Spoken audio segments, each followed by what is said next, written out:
Wait, that's not what matters! Right in the face. Hey there, everybody. Odin here. A demo for TrailsInTheSky just dropped, and you can download it right now. But maybe you're asking yourself, is this game really for me? Or maybe you've never even heard of the Trails series and you're just curious about what all the hype is about. Do you fall in either one of those categories? Well, without further ado, let's get on with it. TrailsInTheSky FC is a remake of the original that hit Steam back in 2011. But, fun fact, that wasn't even the first release. The real beginning was way back in 2004 when the game was debuted in Japan on Windows. It was a smash hit that kicked off a legendary franchise, 13 games and counting. When the game finally came to the West, Xseed Games had the massive task of localizing it, and I mean massive. We're talking over 1 million characters of text, that's several novels of dialogue, lore, and detail. Speaking of lore, this series is famous for how deep and interconnected its world is. You explore its politics, cultures, and everyday life, not just through dialogue, but even through things like in-game newspapers. And yeah, you actually sit there and read them because the world feels alive. And now, it's even more alive than ever. Just look at that! Holy crap, it's so pretty! For the first time, we're seeing Liberl in a brand new art style. Modern, colorful, and sharp, while keeping the original charm. Joshua and Estelle look just as they should, and we get to relive this story in crisp, beautiful HD. The story kicks off with Estelle Bright waiting for her dad, Cassius, to come home. She's expecting a cool gift, as always, but instead, Cassius brings home Joshua, a boy that is also her age. After brief moments between Estelle, Cassius, and Joshua, Estelle loses her cool. Her reaction is literally a flying kick to the face. That's Trails humor in a nutshell, guys. Heartfelt, but with playful moments sprinkled in. From there, the game skips ahead 5 years. Estelle and Joshua are now teenagers, 16 years old to be exact, living under the same roof and preparing to take their bracer exam.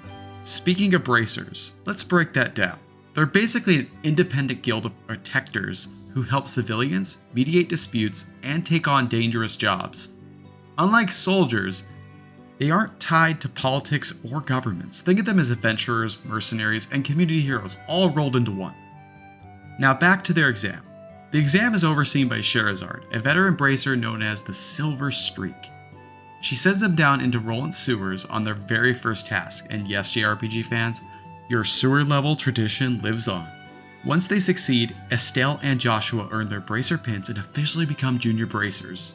This is an amazing moment for both of them, but there's a catch. Cassius, their father, announces he'll be leaving for business and won't be around for some time. This is where the adventure really starts, with unexpected turns and engaging twists that keep you invested until the end credits. From here, the game opens up and takes you back to Roland, your first town in the Liberl Kingdom. Roland is small, cozy, and feels alive in a way that most RPGs just don't. NPCs have their own routines, conversations change after quests, and even background details evolve over time. Here's an example of what I'm talking about. I was traveling through town and came across an NPC who lost her cat. Later, a quest popped up in the Bracer Guild headquarters to find that cat. That's some detail right there. And speaking of quests, the Bracer Guild board is how you will spend a lot of your time. Tasks range from hunting monsters to helping townsfolk with everyday problems, and while some are straightforward, others tie directly into the world building. For example, you might learn about local industries, family disputes, or even hints of political tension just by taking side jobs. It's a clever way to ease you into Liberl's larger story without a lot of info dumping. The game also gives plenty of focus to Estelle and Joshua's dynamic. Estelle is fiery, impulsive, and optimistic, while Joshua is calm, strategic, and sometimes a little too mysterious. Their back and forth banter is sharp, funny, and full of character development. You feel their bond grow with each quest and cutscene. Maybe something in my heart is broken. Joshua, you idiot! That's not the type of thing you get to decide all on your own. Estelle? Nobody's watched you closer over the last 5 years. Your strengths, your flaws, I've seen them all. I know you better than you do. And then there's the wider cast. Early on, you'll meet townsfolk like Aina, the Bracer Guild receptionist who acts like the kid's older role model, and a handful of villagers who will appear again and again throughout the game. Even minor characters feel fleshed out, which is something Trails has always done better than most RPGs.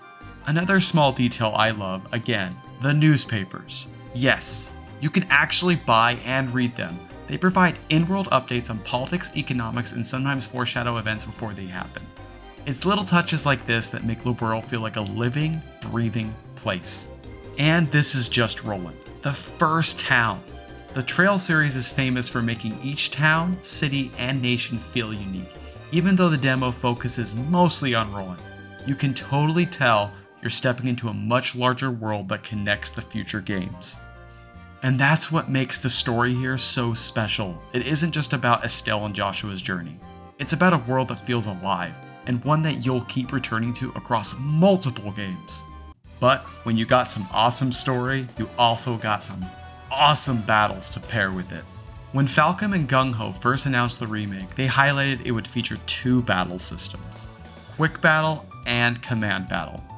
Quick Battle is a real-time action-focused system similar to Ys. Command Battle is a turn-based system that Trails fans know and love. At first, it wasn't clear how this would actually work. Was it player choice? Was it a gimmick? Well, thanks to the demo, I finally know, and so do you. As you explore gorgeous fields, you'll see monsters roaming around. Combat begins in Quick Battle, where you strike enemies in real time.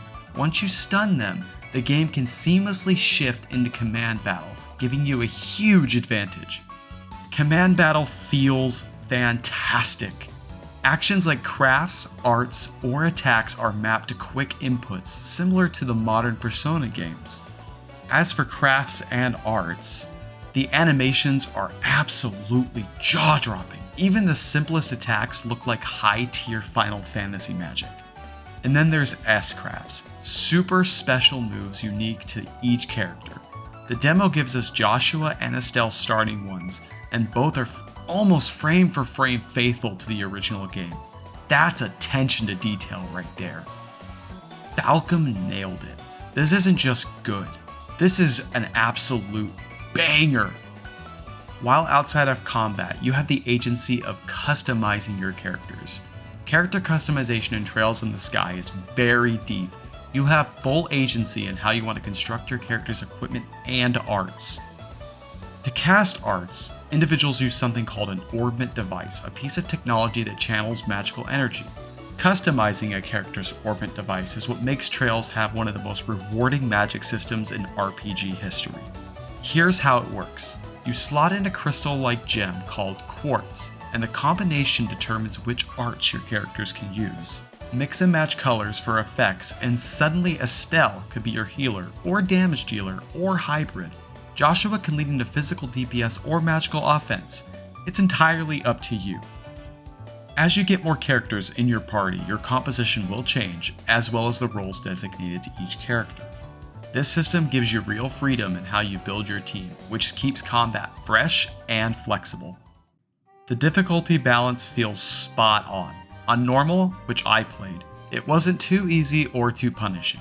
I died multiple times, but every loss was on me for making bad choices. And I mean seriously bad ones. It was pretty embarrassing. Perfect move.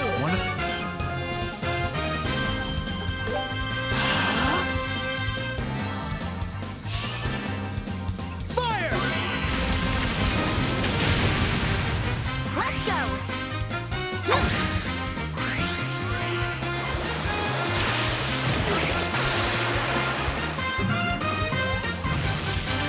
Sorry, Joshua. One of the early bosses really pushed me. I actually died a few times. That was a surprise to me. Sometimes you just need to think strategically and not carelessly. Now, as for the demo's final boss, that was brutal. I was gripping my controller the entire time. Maybe it was my level, equipment, or slotted quartz, but either way, It was a challenge, and I appreciate that.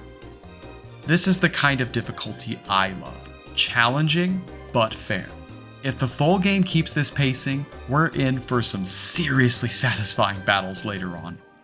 But when you have battles, you have battle music. The soundtrack here is pure nostalgia. At times, I had to stop and ask myself, wait, is this the original track or is this the remix track? That's how faithful these re-recordings are. I had to look. They're energetic, crisp, and top tier across the board. Fun fact though, you can change the music recording back to the original OST. That's freaking awesome. I stuck with the games version, which is the updated one, but I can honestly see myself going back to the original occasionally. The original soundtrack gives me feelings, man. So, how about the voice acting? Honestly, it surprised me. At first, Estelle's voice felt a little off. Right. Estelle, what's wrong? Hey, Shara? What is it? The exam. It's not a written test? Huh? But by the end of the demo, it completely won me over. How dare you call me an airhead? You got a lot of nerve. I hope you're prepared. Bracers? How'd they find us? That was pretty impressive, nabbing that septium from the manor. If only you could have stuck the landing. Under the protocol of the Bracer Guild, you're under arrest on suspicion of home invasion and robbery. Every character felt natural and well performed. My only nitpick is with the localization. The word liberal is now liberal? The Bracer Guild exists outside of Liberal too, you know. Of the liberal Outside of Liberal. You liberal new. liberal heifer for liberal news Liberal new. here in liberal.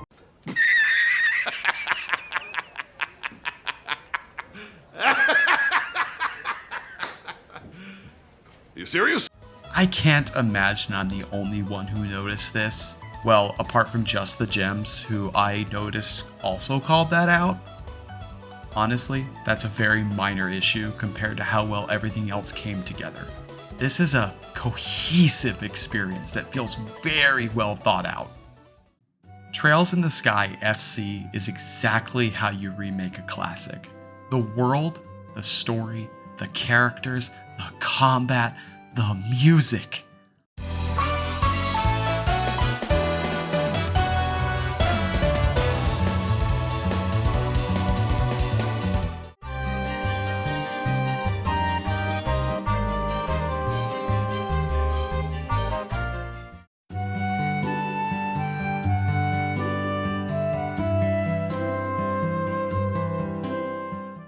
Everything feels alive, polished, and filled with character. One more key attention to detail here, and that's in the load screens. There's even the classic sprites. Like, dang, this game is just, it's full of it. Estelle and Joshua shine. The art direction nails the balance of new and nostalgia.